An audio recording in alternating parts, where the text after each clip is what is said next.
Olá a todos e todas, sejam bem-vindos a esse mini curso novamente. Hoje a gente vai continuar discutindo sobre essa questão da representação da imagem do indígena, mas a gente vai fazer essa discussão a partir do contexto da ditadura militar no Brasil.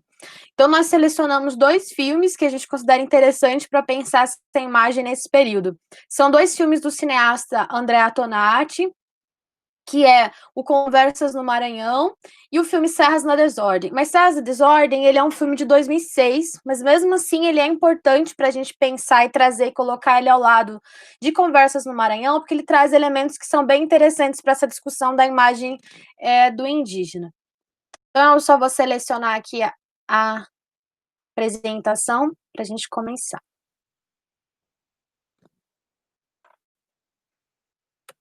Bom, eu vou trazer aqui, antes da gente discutir sobre esses filmes, eu vou retomar alguns elementos sobre esse contexto da ditadura militar, e alguns elementos que o Márcio ele já falou, mas também vou destacar alguns outros que é importante para a gente pensar esses filmes.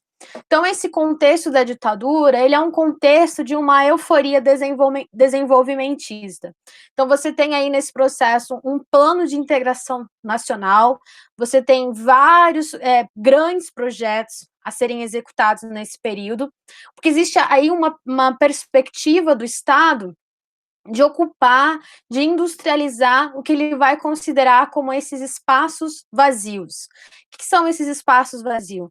São esses espaços vazios, né? São os espaços, o território o Amazonas, por exemplo, onde não se considera os povos indígenas que vivem nesses espaços. Os povos indígenas que viviam nesses espaços, eles eram desconsiderados, né? E os que desse encontro com esse projeto de industrialização com esses povos, você tem aí uma série de assassinatos coletivos nesse processo, criminalização de lideranças aí que se colocavam contra esses grandes projetos. E o que seriam esses projetos desse período, né? A gente tem a construção das grandes rodovias, né? A Transamazônica é um exemplo desses projetos, né? Que você tem um deslocamento aí nesse processo muito grande de trabalhadores do Nordeste para a região do Amazonas, nesse processo de construção dessas rodovias, né? Então, aliado a esse confronto com os povos indígenas, que era, por parte do Estado, um confronto violento mesmo em relação a esses indígenas que moravam nessas regiões por onde passavam essas estradas, você tem a construção de uma política, a proposta de construir uma política emancipatória nesse período. Então, o que se propunha? Se propunha definir o que era o indígena. E aí, a partir de um número de características, alguns sinais diacríticos, aí, por exemplo, vamos considerar a questão da língua, a questão de alguns traços culturais, e se o indígena ele não correspondesse a essa ideia, essa definição do que seria o indígena, né, uma definição formulada pelo Estado, ele não teria mais o direito à proteção do Estado, ele não teria mais o direito ao território, né? Então, aliado a essa proposta desenvolvimentista, constrói-se uma política emancipatória. Mas, ao mesmo tempo, você tem a construção de movimentos que vão fazer um enfrentamento a essas políticas de Estado, né? Então, é nesse período que a gente tem aí a constituição de um indigenismo alternativo. O Centro Ecumênico de Documentação e Informação, por exemplo, ele se constitui nesse período, que mais tarde ele vai se tornar o que é hoje o Instituto Socioambiental. O Centro de Trabalho Indigenista também se constitui nesse período, dentre outras instituições que se constituem aí para fazer frente a essa política de Estado, né? Ao mesmo tempo, também ocorre a sistematização do movimento indígena a nível nacional. Não que não houvesse um movimento indígena anterior aí a esse momento, mas esse momento ele tem uma marcação, porque é ali que ocorre a unificação das causas de vários povos que por vezes eram inimigos, que tinham pautas diferentes, mas que decidem se unificar para fazer frente a esse projeto da ditadura, né, que é um projeto desenvolvimentista extremamente violento e que é responsável pelo extermínio de muitos povos indígenas e pela perda de territórios, né, nesses projetos aí, nessas grandes construções. Então a gente tem, esse é um contexto importante da gente pensar, para falar dos filmes do Andrea Tonati, porque esse primeiro contato do Andrea Tonati, na produção cinematográfica com os povos indígenas, ele é mediado por um indigenismo alternativo. Então, são integrantes do CTI, do Centro de Trabalho Indigenista, que chamam o Andrea Tonati para trabalhar, para produzir um filme ali junto com os Canela, né? Então, tá ligado a esse indigenismo alternativo. Até porque esse indigenismo alternativo, ele também buscava um processo de instrumentalização de um discurso dos povos indígenas, no sentido de que eles utilizassem esse recurso do cinema como uma forma de denúncia. E é o que a gente vai perceber aí nesse filme, nesse filme Conversas do Maranhão. Ele é um filme marcado por esse viés da denúncia. Então, o Andrea Tonati, ele é um cineasta italiano, que é radicado no Brasil. Ele não tem filmes produzidos só com povos indígenas, né? Tem outros filmes. Ele faz parte do que é conhecido aí como um cinema marginal no Brasil. Ele começa a produzir aí nesse contexto. Tem um filme dele que é bem conhecido também, que é o Bang Bang, que é interessante. E além dessa ideia, então, de um processo de instrumentalização dos povos indígenas, de utilizar o cinema como denúncia nesse contexto extremamente violento, a ida do Andrea Tonati para produzir o filme Conversas do Maranhão, entre os indígenas Canela, ela também é decorrente de uma curiosidade que o Andrea Tonati possuía, ele fala isso em entrevista, que ele tinha muito essa curiosidade de saber como que seria esse olhar de um povo que não tem contato com a televisão, com o processo de produção de imagens, como seria o olhar dele sobre esse processo de produção de imagens. Então, tem aí uma curiosidade do Andrea Tonati em relação a isso, que o motivou também a trabalhar com os povos indígenas. A construção da imagem que a gente percebe nesse filme, essa construção da representação que está presente ali, ela vai marcar já uma distinção com os filmes da Comissão Rondon. Por quê? Aqui já começa a haver um diálogo com os povos indígenas, existe a construção desse diálogo, enquanto nos filmes da Comissão Rondon existia uma objetificação desses povos indígenas, aqui já começa a se construir uma relação diferente.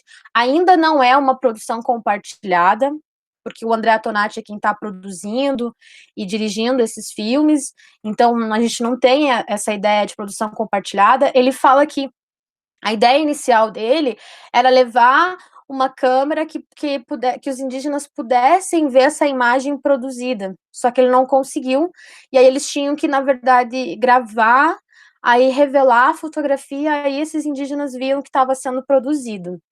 E essa imagem também ela vai se afastar da maneira como se dava a representação dentro dos filmes da Comissão Rondon, porque ela vai escapar de uma categoria identitária. Enquanto os filmes da Comissão Rondon, eles são marcados por categorias aí que vão definir quem é esse indígena, o bom selvagem, o integrado, em vias de integração, o guardião das fronteiras. Os filmes de Andrea Tonati, a representação do indígena que a gente tem nele, ela é uma representação que traz a contradição, que traz o conflito, que oscila entre várias representações. Então, é isso que a gente está tentando trazer a partir dos filmes do Andrea Tonati, justamente para pensar essa ideia que a gente traz lá da Silvia Rivera Kuzikank, que é o pensar os processos de representação, essa construção dessa imagem, essa representação, não enquanto identidade como categoria fixa e reducionista, mas processos de identificação que se constroem a partir dessas relações que esses indígenas vão tendo, de acordo com os contextos, né? Então, o filme Conversas no Maranhão, que é um filme de 1977, que ele termina em 83, ele é um filme que ele foi chamado pelos integrantes do Centro de Trabalho Indigenista, porque os Canela eles estavam passando por um processo de reivindicação do seu território, E também eles haviam, os funcionários do CTI haviam descoberto que havia ocorrido falsificação em alguns documentos ali. E então esse filme ele se propõe como uma denúncia em relação a essa discussão e as reivindicações que os Canela estavam fazendo em relação aos limites do seu território, né?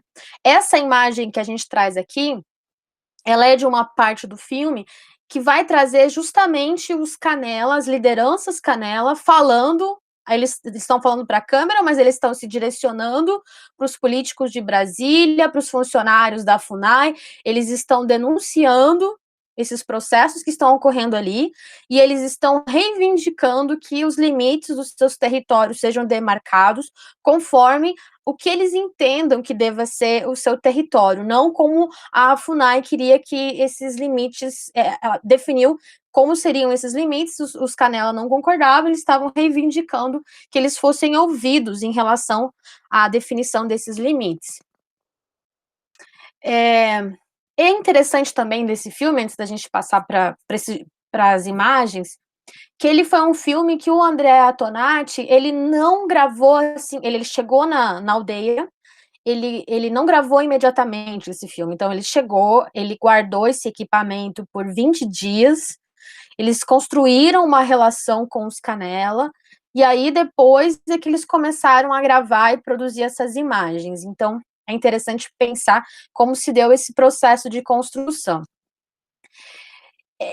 Esse filme, ele vai trazer, como eu falei, uma oscilação dessa representação da imagem dos Canela. Ele não é um filme como os da Comissão Rondon, centrados em uma representação fixa. É um filme que varia essas representações. Por exemplo, eu trouxe um jogo de imagens aqui, que são 2 imagens que vai trazer essa variação, só para a gente ter uma ideia de como se constrói essa imagem no filme. Então, esse fotograma aqui, você tem de indígenas Canela, numa reunião aí para discutir as questões da demarcação, eles estão falando em português, eles estão vestidos aí com roupas de branco, né, em que pese essa fala, mas existe a construção dessa imagem. Ao mesmo tempo em que esse filme também traz essa outra imagem dos Canela, falando a sua própria língua, reproduzindo alguns rituais, né? A gente tem aqui também a corrida de toras. Então, você tem esse jogo na imagem, ao mesmo tempo em que esse indígena fala português, ele também fala língua indígena. Ao mesmo tempo em que ele está vestido, ele também não está. Ao mesmo tempo em que ele pratica alguns costumes não indígenas, ele também dá continuidade ao seu modo de vida. Então, é um filme que vai jogar com essas variações da imagem, que é muito importante, porque ela mostra como não dá para pensar o indígena a partir de categorias fixas, né? É uma crítica até essa ideia, aquela proposta emancipatória, enquanto política de Estado, de definir aí o que seria ser indígena, e quem não se enquadrasse aí não teria mais direito, né? Então esse filme ele faz frente a essa proposta, mostrando que ser indígena não corresponde a um conjunto específico de características. E esse filme vai trazer também as contradições, e porque ele traz diferentes narrativas sobre esse processo de demarcação. Então ele vai trazer aí a versão dos indígenas, ele vai trazer a versão dos indigenistas, ele vai trazer a versão dos vizinhos dos Canelas, que são chamados no filme de os cristãos, e como eles se opõem a essa demarcação. Ele vai trazer conflitos dentro dos próprios Canelas, que não concordam com quais deveriam ser os limites dessa demarcação. Então, é essa contradição que é importante da gente ter em vista, né, na construção dessa imagem aqui do indígena dentro de Conversas do Maranhão. Eu trouxe os Serras da Desordem também, porque ele vai reforçar essa ideia dessa imagem de que o indígena ele não pode ser reduzido a sinais diacríticos, né? Você não tem um conjunto de características que definem o que é ou não ser indígena. Então, os Serras da Desordem, ele é um filme que ele vai narrar a história, ele vai reencenar, na verdade, a história do Carapiru, O Carapiru, ele é um indígena da etnia Avaguajá. A aldeia dele, no final de 1978, ela foi massacrada. O Carapiru é o único sobrevivente. Ele passa, então, 10 anos aí vagando pelo interior do Brasil, depois da destruição da sua aldeia. E ele passa um período a viver com uma família não indígena. Aí o INCRA toma conhecimento de que havia um indígena vivendo aí com uma família não indígena, vai até lá, é o Sidney Possuelo, nesse momento, que vai conversar com o Carapiru. Eles convencem o Carapiru a ir até Brasília, onde ele é reconhecido como Avaguajá. É interessante nesse processo, porque eles contratam um tradutor, porque o Carapiru não domina completamente o português, e aí eles contratam um tradutor para traduzir as falas do Carapiru, e depois esse menino descobre que, na verdade, o Carapiru era o pai dele, que o menino também tinha sobrevivido a esse massacre, né? Então você tem um reencontro aí do Carapiru com o filho dele, depois o Carapiru ele retorna para uma outra aldeia, Avaguajá. Então, esse filme é um filme reencenado, onde são as próprias pessoas que viveram essa história que reencenam para o Andrea Tonati, né? Aqui a gente tem um fotograma do Carapiru, na casa aí do sertanista Sidney Possuelo, no período aí que ele estava em Brasília, né? E o que é importante da gente ter nesse filme, que complementa aí a ideia que estava sendo discutida sobre a representação da imagem do indígena em Conversas do Maranhão, é justamente isso. Aqui o Carapiru passou por todos esses momentos, né? E não deixa de ser indígena. O fato dele estar na cidade, vestido com roupa de branco, dele conviver numa família não indígena, dele partilhar alguns hábitos de vida e alguns modos de vida não indígena, ele não deixa de ser indígena, porque não há que ser indígena faz parte de um processo de autorreconhecimento também. Então, essa é uma ideia muito legal que é trabalhada nesse filme do Andrea Tonati, que é essa crítica, né, a essa marcação da imagem do indígena a partir de sinais diacríticos, como a gente viu sendo construída, por exemplo, nos filmes da Comissão Rondon. Outra discussão importante que tem no filme Serras da Desordem, que permeia também um outro filme, Conversas no Maranhão, é uma crítica que o Andrea Tonati tem essa concepção de história como progresso, né? A gente selecionou um conjunto de 3 imagens que representam essa crítica dele de história como progresso. Então, a gente tem um fotograma do Carapiru vivendo na aldeia dele antes do massacre, essa chegada do progresso com o trem, esses projetos desenvolvimentistas aí, né? E esse massacre da aldeia de Carapiru. Então, há um questionamento aqui, esse progresso, ele é um progresso para quem, né? E de que forma? Então, também há essa discussão que também está presente aí em Conversas no Maranhão, né? Para fechar essa discussão, a gente só vai retomar alguns elementos aqui. Nos filmes de Andrea Tonati, portanto, a gente percebe que há a construção de um diálogo com os povos indígenas. Se a gente pensar aí a maneira como foram os filmes da Comissão Rondon, aqui já há uma relação, a construção de uma relação, você tem essa conversa, né, com os povos indígenas, que não é tão forte, que não está presente aí dentro dos filmes da Comissão Rondon, apesar de que aqui ainda não seja uma produção compartilhada, né? O Andrea Tonati, ele tinha um projeto para trabalhar com uma rede de comunicação interaldeias, para trabalhar com vídeo, mas é algo que não conseguiu se realizar naquele momento, que depois vai se efetivar com o projeto Vídeo nas Aldeias, onde a gente vai ver esse processo de formação mesmo, e de uma produção compartilhada, e depois de uma produção autônoma pelos próprios indígenas, mas aqui ainda a gente não tem isso. ele vai escapar desses essencialismos identitários, né, porque ele está aí dentro de uma ideia que a gente coloca como processos de identificação, ele vai trabalhar essa imagem a partir das suas contradições e não de características fixas para pensar o indígena, e essa crítica à ideia de progresso que permeia esse contexto, que é o contexto da ditadura militar, e também é o contexto da Comissão Rondon, né? Essa ideia, essa política que também fazia parte da Comissão Rondon, dentro dessa perspectiva de positivista, né? Essa visão positivista da ciência que a gente viu que conduziu os princípios e as orientações da Comissão Rondon, e aqui a gente vê também essa ideia de progresso aqui, dentro dessas políticas de ocupar esses lugares que eram denominados como os espaços vazios, né? Essa política desenvolvimentista, essa busca por uma industrialização, e em que medida isso não considera, né, a existência desses povos e a perspectiva que esses povos têm e as escolhas que eles decidam fazer, elas não são consideradas, não são levadas em consideração dentro desses projetos. Então é isso, essa discussão que a gente trouxe a partir do Andrea Tonati. Tem muito mais coisa para discutir, mas a princípio a gente, por causa do tempo, levantou só esses tópicos.